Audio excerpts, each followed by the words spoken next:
My name's Cole Manus, and today we're going to be looking at my dream business, Big Canoe. So this is the business magic triangle, and we're going to be looking at the what. So offering an affordable charter with a superb knowledge of the area and a passion for conservation. But who are our customers? So Beaufort, North Carolina is a fishing village, and it used to be quite small, but it's been growing over the years up to the point where they're now hosting some of the biggest fishing tournaments in the country. So we're going to be looking for fishermen and thrill seekers. How? So we have knowledgeable captains, reliable gear, and boats, and we also use the public waters and oceans around us, as well as collecting our natural resources throughout those. So the why of how we make our money, it's primarily and pretty much strictly through online booking services. But every now and again, you might show up to a festival with a booth or a farmer's market with a booth and make a few face-to-face, person-to-person bookings. The rest of that's mostly going to be through merchandise sales. So some of the external trends and issues that are coming out through the Beaufort area and the Big Canoe.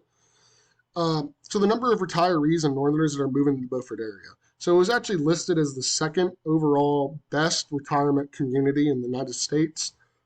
And this area has been booming. I mean, people like the richest man, Goodnight, has been coming in, and he's been building massive retirement communities, apartment buildings, complexes, parks, things just to really boost the infrastructure and get Beaufort to be a much more viable situation for people to come to. But with this comes the lack of knowledge of these people. They're coming from states they don't really know about the waters or the fishery, nor do they have much interest in it. And this kind of creates an issue for Big Canoe. So the issue we're trying to address is how do we get these people that are coming from other states with little to no knowledge of fishing and maybe not much interest in it either? How do we get them involved as customers and as fishermen? And something that might help along that is the major increase after COVID in sales of boats and purchases of fishing licenses. It was the largest increase we had ever seen in history. So the problem statement. So Beaufort, North Carolina, as mentioned, it was a very quiet fishing town. Now it hosts some of these larger fishing tournaments. And in recent years, people have been moving from all over the place. I know that we're considered outsiders. We lived in Ohio for quite a long time, and we'd moved down, and many people consider us outsiders, and a lot of them are. And Big Canoe is trying to aim to grab the whole community and its customers and get them involved in this fishing community and the marine conservation and really the wonders of the ocean around them. Some of these solution options is Big Canoe plans to do it through a customer loyalty strategy. So treating these customers as family, getting them really involved and wanting to come back with us and get more interested in it. And we'll have some other things such as like customer loyalty programs, cancellation lists, discounts, free merchandise, stuff like that. But something that goes hand in hand that's really going to help us throughout our solution is going to be our entrepreneur strategy preference, which is going to be the balanced approach. As we said, I mean, we are a business. We need to make money. We need customers. We need to be profitable. But one of our other main goals is getting people involved in the fishery. Because it seems like before COVID, fishing was dying. It was a dying industry. It was a dying passion. It was a dying love. And that's not something that I want to see. It's not something that I think many other people want to see. So throughout this balanced approach, we can collaborate with some of these other charters, do some group events, and bring in a lot of people to really show a lot of interest, to get a lot of eyes on the fishery and on the passion, and get some other people involved in it. So this is the new business triangle. Once again, we're going to start with the what. So Big Canoe, it offers exceptional captains, and they really just serve you and help you become a better fisherman. We aim to make everyone feel like family with customer loyalty strategies, such as the cancellation lists, discounts, free merch, kind of summer camps to help you become a better fisherman, things like that. So the how, so Big Canoe operates in inshore and offshore in a variety of species. We aim to make sure that all the patrons make sure that they have the best time. So depending on the situation, the waves, the swell, the tide, the season, the temperature, we're going to be making sure that we coach these guys, give them some information, making an educational experience while they're also catching. The who. So our customers now are also the fishermen. They're still the thrill seekers. They're still the people that love to go out there and catch fish, and they've done it for a long time, but it's also those that are new to the area, haven't never caught a fish. Maybe they've caught a few freshwater fish, but they want to get interested. They want to get involved, and they want to see the fishery, and they want to have the passion of fishing. And these are some of those people that are coming from the northern states, western North Carolina, Ohio, other places like that really are trying to get involved and see what it's about. And the why is that's really going to stay the same. It's going to be strictly through online booking. You might have a few face-to-face through festivals, farmers markets, and whatnot, but the majority of that otherwise is going to be merchandise sales through a kiosk booth. So some of the implementation impacts. So the cost differential, it's not really going to be any different, except for some of the additionals on maybe gas, some of the gear maintenance, due to things such as like cancellation lists. So a cancellation list would be, let's say you have a client for 2:30 tomorrow, and you get a call the day prior saying I won't be able to make it, my kid's sick. So you call some of your more popular patrons, some of your more reoccurring customers, and say, hey, I have a cancellation tomorrow. Would you like to come free of charge? You build that customer relationship up, and most likely you're going to come back. It's customer loyalty.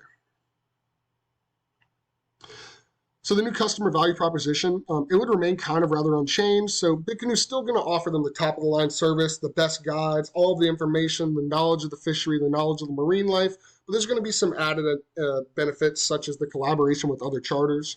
You have other insights from the other captains, maybe knowledge they have that you don't know. But it's also just allowing a lot of other people to come together as one collective sum and be interested in it, be interested in the fishery. Some of the strategic updates is the updated owner's value proposition. We aim to be the friendliest and the most knowledgeable charter service with the aims of spreading the love of fishing. An updated customer value proposition is charting has really became a job that you do because you love. You do it because you love it, but Big Canoe thinks that it should be different. Charting should be a job that you do because you want to spread what you love. And that's kind of the aims of Big Canoe is out here for. Yes, we're a business. Yes, we need to make money, but we want to spread the love of fishing so it's never going to die. So desirability. Big Canoe offers unmatched knowledge of the marine life and superb customer relationship skills. Also, with the addition of spreading the passion of fisheries, Big Canoe is very desirable, as well as integration. Apologize. The projected path of Big Canoe is very feasible due to it not changing really the daily activities. It's still a charter fishing company. We still do the same fish. We go to the same areas. We run the same gas. We're just really kind of going all in with our customers, making sure they really know that they are cared for, thought after, and we're trying to get back with the investment of the passion of the fisheries. And then connecting to other charters and doing group activities promotes the interest in fishing. It's beneficial on both sides, making it rather viable.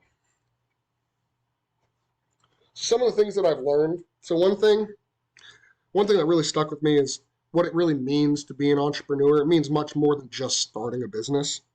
It means someone that analyzes really what's in front of him, how to innovate, and how to really capitalize on it. It's someone who can overcome adversity. I know a lot of us had adversity in the beginning of the semester with some of the Canvas mastery paths, just a lot of the issues with Canvas were making it quite difficult. But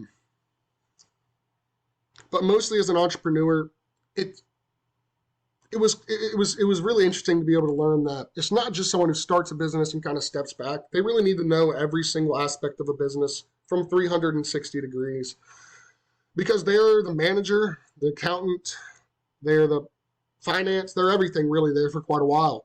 And so it's more than just starting a business. It is being the business.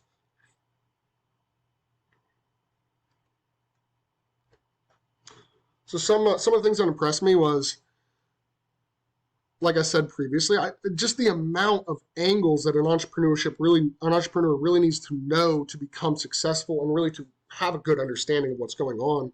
I mean, other than that, how impactful an external trend can be, such as the fishing community. Pin fishing was kind of going downhill before COVID, and right when COVID came out, they've won ICAST, which is it's a competition that really it measures fishing gear, reliability, quality, and innovation. And they were top of the line in innovation and quality for 3 years in a row after COVID. I mean, this was a major influx of money coming into their pockets due to so many more people wanting to fish, wanting to get out there and get interested and getting the passion.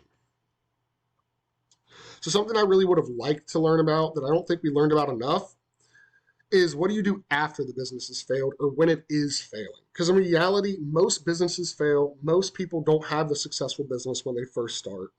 And I think that's something we should have spent a little bit more time on. So here's some of the sources.